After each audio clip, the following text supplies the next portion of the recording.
नमस्कार. The deep डाईव्हमध्ये आपलं स्वागत. आज आपण एका खूप महत्वाच्या अगदी आतून आलेल्या विषयावर बोलणार आहोत, आत्मविश्वास. नमस्कार. हो, आत्मविश्वास हा असा विषय आहे की ज्याची चर्चा कधीच जुनी होत नाही. अगदी. आणि आजची आपली चर्चा जरा खास आहे, कारण आपण थेट जाणार आहोत 1941 साली. आपला आधार आहे अखंड ज्योती मासिकाचे त्या वर्षातले अंक. आणि गंमत म्हणजे त्या काळात सुद्धा प्रत्येक अंकातून एक विचार अगदी स्पष्टपणे समोर येतो की आत्मविश्वास हाच माणसाचा खरा देव आहे. 1941चा काळ आणि हा विचार खूप महत्वाचा धागा आहे हा. हो ना. तर आजच्या विशेष चिंतनातून आपण या जुन्या पण मला वाटतं आजही तितक्याच मौल्यवान विचारांमधून आत्मविश्वासाचं नेमकं सार काय आहे, तो कसा वाढवता येतो, यावर 1941 मध्ये काय मार्गदर्शन केलं होतं हे समजून घेऊया. चला तर मग सुरुवात करूया. नक्कीच. आपण सुरुवात करूया जानेवारी 1941 पासून. संदर्भ आहे जानेवारी 1941चा अंक, लेख विचार शक्तीची महिमा. यात विचारशक्तीवर खूप जोर दिला आहे. असं म्हटलंय की माणसाचे विचार हीच त्याची सगळ्यात मोठी ताकद आहे आणि सकारात्मक विचारांनी परिस्थिती बदलू शकते. एवढंच नाही तर ते नियतीवरही प्रभाव टाकू शकतात म्हणे. हो, हे खूप मूलभूत सूत्र आहे असं मला वाटतं. म्हणजे आपले विचार ते फक्त आपल्या मनात राहत नाहीत, ते आपल्या आजूबाजूच्या परिस्थितीवर, आपल्या अनुभवांवर परिणाम करतात. हा विचार त्या लेखाच्या अगदी केंद्रस्थानी आहे. जानेवारी 1941चा लेख सांगतो की सकारात्मक दृष्टिकोन म्हणजे फक्त आशावाद नाही, तर ती एक सक्रिय शक्ती आहे जी नशिबाला सुद्धा आकार देऊ शकते. म्हणजे इथेच आत्मविश्वासाचा पाया घातला जातोय. अगदी. आपल्या विचारांवर आपलं नियंत्रण आहे आणि त्यातून आपण बदल घडवू शकतो ही जाणीव होणं ही सुरुवात आहे. ही नुसती इच्छाशक्ती नाही, ही एक प्रकारची मानसिक किमया आहे असं म्हटले तिथे. बरोबर. म्हणजे बदलाची सुरुवात बाहेर नाही तर आपल्या आत, आपल्या विचारांमध्ये होते. आता याच विचाराला पुढे घेऊन जाऊया. फेब्रुवारी 1941 काय सांगतो? संदर्भ आहे फेब्रुवारी 1941, लेख स्वतःवर विश्वास ठेवा. यात अंतरात्म्याच्या आवाजावर भर दिलाय आणि स्पष्ट म्हटलंय की इतरांच्या मतांवर अवलंबून राहणं हे आत्मविश्वासासाठी चांगलं नाहीये. खरा आत्मविश्वास तेव्हाच येतो जेव्हा माणूस स्वतःच्या आतल्या आवाजावर, म्हणजे स्वतःच्या विवेकावर विश्वास ठेवतो. हो, हा मुद्दा थेट स्वावलंबनाकडे आणि आतल्या मार्गदर्शनाकडे लक्ष वेधतो. म्हणजे असं नाही की सल्ला घ्यायचाच नाही इतरांचा, पण अंतिम निर्णय घेताना किंवा स्वतःला जोखताना सतत बाहेरच्या मान्यतेची गरज नाही. फेब्रुवारीचा लेख हेच सांगतोय की खरा आत्मविश्वास सर्टिफिकेटवर नसतो, तो स्वतःच्या मूल्यांवर आणि निर्णयांवर ठाम राहण्यात असतो. आपल्या आतच उत्तरांचं भांडार आहे. हे फक्त आध्यात्मिक नाहीये, तर आत्मविश्वास वाढवण्यासाठी पण महत्वाचं आहे. तो आतला आवाज ऐकता यायला हवा. बरोबर. म्हणजे आधी विचारांची शक्ती ओळखायची आणि मग त्या विचारांचा स्रोत आपल्या आत शोधायचा. हे धागे जुळतायत. आता मार्च 1941, संदर्भ मार्च 1941, लेख यशाचे रहस्य. हा लेख यश आणि अपयशाबद्दल बोलतो. यश काय फक्त नशिबाने मिळत नाही, नाही का? अजिबात नाही. त्यासाठी लागतो आत्मविश्वास आणि सततचे प्रयत्न, त्याचा तो परिणाम असतो. आणि अपयशाबद्दल काय म्हटलंय ते पण महत्वाचं आहे. अपयश म्हणजे शेवट नाही म्हणे, तर तो फक्त एक अनुभव आहे जो आपल्याला शिकवतो, आपली हिंमत तोडत नाही. हा दृष्टिकोन खूप संतुलित आहे असं मला वाटतं. म्हणजे तो फक्त यशाचं कौतुक नाही करत, तर अपयशाला पण एक सकारात्मक चौकटीत बसवतो. मार्चचा अंक हेच सांगतो की आत्मविश्वास म्हणजे फक्त मी करू शकतो, शकते असं वाटणं नाही. त्यासाठी कृती पाहिजे, सातत्य पाहिजे. आणि अपयशाकडे बघण्याची दृष्टी ती तर खूपच महत्वाची आहे. 1941च्या काळात जिथे कदाचित अपयशाला जास्त नकारात्मक बघितलं जायचं, तिथे हा लेख सांगतो की अपयश तुमच्या क्षमतेचं मोजमाप नाहीये. उलट तुमच्या प्रयत्नांना दिशा देण्यासाठी मिळालेली ती एक माहिती आहे. ही एक प्रकारची काय म्हणतात त्याला, लवचिकता, रेझिलियन्स आहे जी आत्मविश्वासातून येते. म्हणजे अपयश आलं तरी पुन्हा उभं राहण्याची ताकद. हा विचार खूप महत्वाचा आहे, कारण अपयशानंतर खचायला होतं स्वाभाविकपणे, पण त्याला अनुभवाच्या पातळीवर बघणं गरजेचे आहे आत्मविश्वास टिकवण्यासाठी. आता एप्रिल 1941, संदर्भ आहे एप्रिल 1941, लेख धैर्य आणि साहस. यात मनावर नियंत्रण मिळवण्याचं महत्त्व सांगितलं आहे. असं म्हटलंय की मनावरचा ताबा हेच आत्मबलाचं, आत्मविश्वासाचं मूळ आहे. मनावर विजय. हो, जो माणूस आपल्या विचारांवर आणि भावनांवर नियंत्रण ठेवतो तो म्हणे कोणत्याही कठीण प्रसंगाला हसून सामोरा जातो. मनावर विजय ही संकल्पना इथे केंद्रस्थानी आहे. पण याचा अर्थ भावना दाबून टाकणं असा नाहीये बरं का. अच्छा. तर भावना आणि विचारांच्या गोंधळात स्वतःला हरवू न देणं. एप्रिलचा लेख धैर्य आणि साहसाला थेट आत्मविश्वासी जोडतो. धैर्य म्हणजे भीती नसणं असं नाही, भीती असतानाही योग्य कृती करणं. आणि साहस म्हणजे आव्हान स्वीकारण्याची तयारी. हे दोन्ही गुण तेव्हाच येतात जेव्हा आपलं आपल्या मनावर नियंत्रण असतं. म्हणजे परिस्थितीवर आपली प्रतिक्रिया काय असावी हे निवडण्याचं स्वातंत्र्य आपल्याकडे येतं. मग आपण बाह्य घटनांचे गुलाम राहत नाही. हे जे आतलं स्वातंत्र्य आहे ना, तेच खरं आत्मबल आणि आत्मविश्वास वाढवतं. ही एक प्रकारची भावनिक स्थिरता म्हणता येईल. मनावर नियंत्रण, धैर्य आणि साहस हे गुण नक्कीच बळ देतात आत्मविश्वासाला.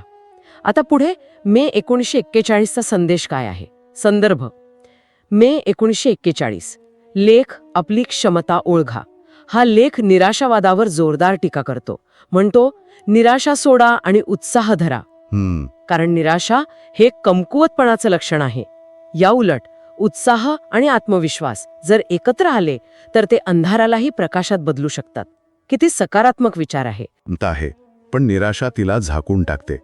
जेव्हा आपण स्वतःच्या क्षमतेवर विश्वास ठेवतो आणि उत्साहाने कामाला लागतो तेव्हा मार्ग दिसायला लागतात. हा उत्साह फक्त एक भावना नाहीये, तो एक निवडलेला दृष्टिकोन आहे.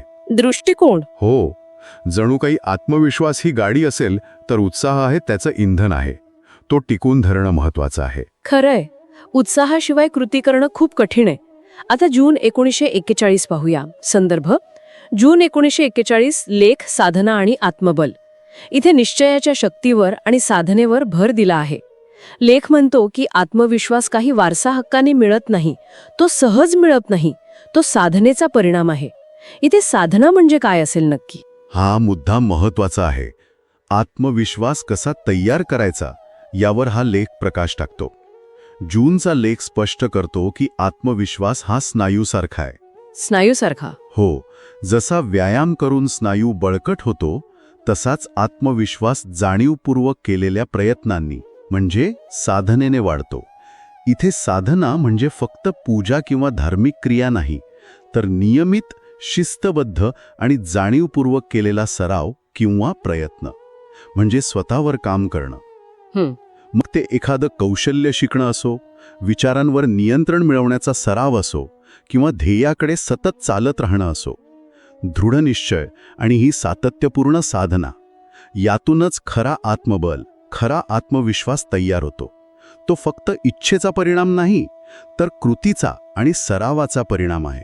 म्हणजे आत्मविश्वास वारसा नाही, तर कमावलेली संपत्ती आहे, हे समजून घेणं महत्वाचं आहे. छान. यानंतर जुलै 1941. संदर्भ जुलै 1941. लेख जीवनाचा पुरुषार्थ. हा लेख सांगतो की आत्मविश्वास आपल्या आतल्या सुप्त शक्तींना जाग करतो आणि जो माणूस स्वतःच्या पुरुषार्थावर विश्वास ठेवतो तो स्वतःच्या भाग्याचा निर्माता बनतो. इथे पुरुषार्थ म्हणजे काय घ्यायचं? पुरुषार्थ हा शब्द इथे खूप अर्थपूर्ण आहे. त्याचा अर्थ आहे मानवी प्रयत्न, स्वतःचे प्रयत्न, स्वतःची क्षमता आणि कर्तृत्व. जुलैचा संदेश आपल्याला नशिबावर अवलंबून न राहता स्वतःच्या कृतीवर आणि क्षमतेवर विश्वास ठेवायला शिकवतो. आत्मविश्वास आपल्याला फक्त मी करू शकेन असं म्हणायला नाही शिकवत, तर तो आपल्याला कृती करायला, प्रयत्न करायला म्हणजे पुरुषार्थ करायला प्रवृत्त करतो. जेव्हा आपण स्वतःच्या प्रयत्नांवर विश्वास ठेवतो तेव्हा आपण परिस्थितीचे बळी न राहता आपले ध्येय गाठायला सक्रिय होतो. हा लेख सांगतो की आपलं भाग्य बाहेरून कोणी लिहित नाही, ते आपल्या प्रयत्नांवर, आपल्या पुरुषार्थावर अवलंबून आहे. आणि या पुरुषार्थाचा पाया आहे आत्मविश्वास. स्वतःच्या भाग्याचं निर्माता बनणं. वा, ही कल्पनाच किती ताकद देणारी आहे. आता ऑगस्ट 1941 कडे वळूया. संदर्भ ऑगस्ट 1941.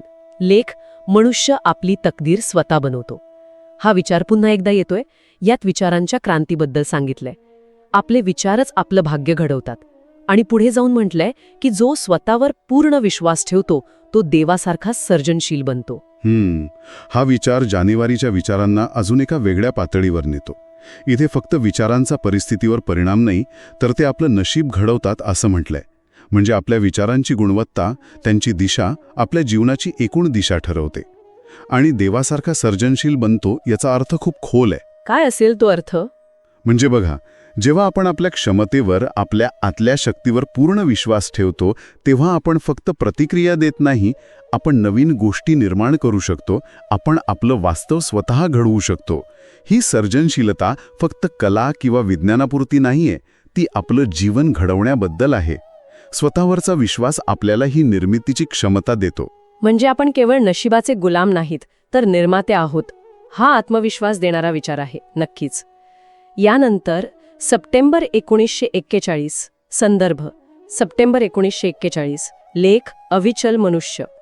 यात आत्मविश्वासाच्या स्थिरतेबद्दल, त्याच्या खोल रुजलेल्या मुळांबद्दल सांगितलं आहे.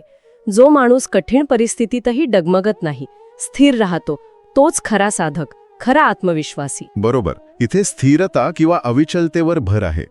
सप्टेंबरचा लेख सांगतो की खरा आत्मविश्वास म्हणजे फक्त उत्साहाच्या भरात घेतलेला निर्णय नाही, तो वादळ वाऱ्यातही टिकून राहणारा विश्वास आहे. हा विश्वास अनुभवातून, साधनेतून आणि आतल्या शक्तीतून खोलवर रुजलेला असतो. परिस्थिती कितीही बदलली तरी ज्याचा पाया पक्का आहे तो डगमगत नाही. ही अविचल वृत्ती सप्टेंबर महिन्यात सांगितली आहे. कदाचित वर्षभर केलेल्या साधनेचा परिणाम म्हणून दाखवली असेल. हा आत्मविश्वास तात्पुरता नसतो, तो टिकाऊ असतो. ही स्थिरता नक्कीच महत्वाची आहे. आता ऑक्टोबर 1941, संदर्भ ऑक्टोबर 1941, लेख जीवनाची परीक्षा. यात साहस आणि संयम यांना आत्मबलाचे 2 पंख म्हटले आहे. सुंदर रूपक आहे हे. हो ना? जीवनात येणाऱ्या अडचणी किंवा परीक्षांच्या वेळी आपल्या आतल्या शक्तीवर विश्वास ठेवून ही आंतरिक ज्योत तेवत ठेवायला सांगितलं आहे. साहस आणि संयम ही जोडी कशी काम करते? आत्मबलाचे 2 पंख अगदी समर्पक आहे. ऑक्टोबरचा संदेश आपल्याला आठवण करून देतो की जीवनातली आव्हानंही परीक्षा आहेत आणि त्यांना सामोरे जायला फक्त एक गुण पुरत नाही. साहस आपल्याला कृती करायला लावतं, धोका पत्करायला शिकवतं, पण फक्त साहसाने भागत नाही, संयमही लागतो. संयम. हो, संयम आपल्याला योग्य वेळेची वाट बघायला शिकवतो, घाई न करता विचारपूर्वक पाऊल उचलायला मदत करतो आणि कठीण काळात धीर धरायला शिकवतो. जसं एका पंखावर पक्षी उडू शकत नाही, तसंच फक्त साहस किंवा फक्त संयमाने जीवनातल्या परीक्षा पास करता येत नाहीत. आत्मविश्वास तेव्हाच पूर्ण होतो जेव्हा साहस आणि संयम यांचा योग्य समतोल साधला जातो. साहस आणि संयम यांचा समतोल, हे लक्षात ठेवायला हवा. आता नोव्हेंबर 1941, इथे पुन्हा एकदा स्वावलंबनावर जोर दिसतोय. संदर्भ नोव्हेंबर 1941, लेख जीवनात संघर्ष. म्हटलं आहे की आत्मनिर्भर व्यक्ती सर्वात जास्त आत्मविश्वासी असते. आणि महत्त्वाचं म्हणजे संघर्ष हे आत्मबळ वाढवण्याची एक प्रयोगशाळा आहे.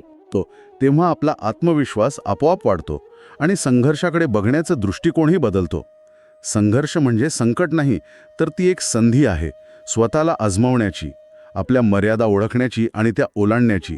प्रयोगशाळेसारखं. हो, प्रयोगशाळेत जसे प्रयोग करून निष्कर्ष काढतात, तसे जीवनातले संघर्ष आपल्याला आपल्या खऱ्या ताकदीची ओळख करून देतात.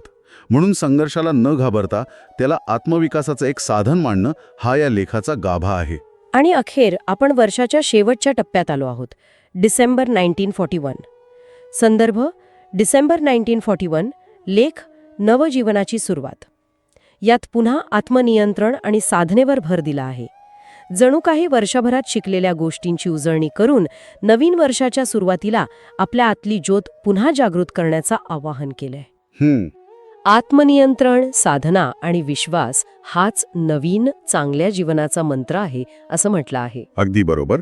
डिसेंबरचा लेख म्हणजे वर्षभरातल्या विचारांचा एक प्रकारे कळस आहे. तो या सगळ्या संकल्पनांना एकत्र आणतो.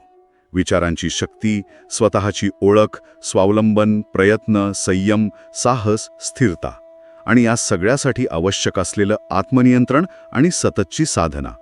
हे सगळे घटक फक्त आत्मविश्वास नाही वाढवत, तर ते एका सकारात्मक आणि अर्थपूर्ण नवजीवनाची पायाभरणी करतात. आणि ही प्रक्रिया कधीच संपणारी नाही. ही सतत चालू ठेवायची आहे. जसं नवीन वर्षाचा संकल्प वर्षभर टिकवावा लागतो, तसंच आत्मविश्वासाची ही ज्योत सतत तेवत ठेवावी लागते. तर 1941च्या अखंड ज्योतीच्या या वर्षभराच्या प्रवासातून एक अतिशय सुसंगत आणि स्पष्ट चित्र आपल्यासमोर उभं राहतं. आत्मविश्वास ही काही बाहेरून आणायची गोष्ट नाहीये, ती आपल्या प्रत्येकाच्या आत असलेली एक ज्योत आहे. हो. आणि ही ज्योत कशी पेटवायची, कशी तेजस्वी ठेवायची याचे अनेक पैलू या लेखांमधून समोर येतात.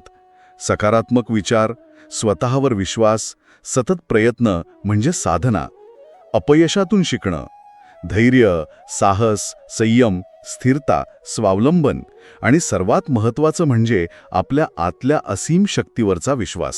खरंच हे वर्षभराचे संदेश पाहिले की लक्षात येतं की आत्मविश्वास हा एकांगी नाहीये, त्याचे कितीतरी पैलू आहेत आणि ते सगळे एकमेकांशी जोडलेले आहेत. जसं त्या लेखांमध्ये वारंवार म्हटलं गेलं असेल, प्रत्येक व्यक्तीच्या आत एक असीम शक्ती झोपलेली आहे, तिला जागवा, ओळखा आणि जीवनाला प्रकाशित करा. हे फक्त विचार नाहीत तर कृती करायला सांगतायत ते. आत्मविश्वास वाढवणं, ती आतली ज्योत तेजस्वी करणं हे पूर्णपणे आपल्या हातात आहे. 1941 मधले हे विचार आजही तितकेच महत्त्वाचे आणि प्रेरणा देणारे आहेत. अगदी. अखंड ज्योती 1941च्या या वैचारिक सफरीत आमच्यासोबत आल्याबद्दल धन्यवाद. आत्मविश्वासाच्या या विविध पैलूंवरचं हे चिंतन नक्कीच विचारांना चालना देणारं ठरलं असेल अशी आशा आहे. आणि जाता जाता एक विचार आपल्या सगळ्यांसाठी. जर आत्मविश्वास खरोखरच आपल्या विचारांनी, कृतींनी आणि साधनेने पेटणारी आतली ज्योत असेल, तर आज ह्याच क्षणापासून आपल्या रोजच्या जगण्यात, विचारात किंवा कृतीत असा कोणता एक छोटासा बदल आपण करू शकतो, ज्यामुळे ही आपली आतली ज्योत थोडी अजून तेजस्वी होईल. विचार करण्यासारखा प्रश्न आहे.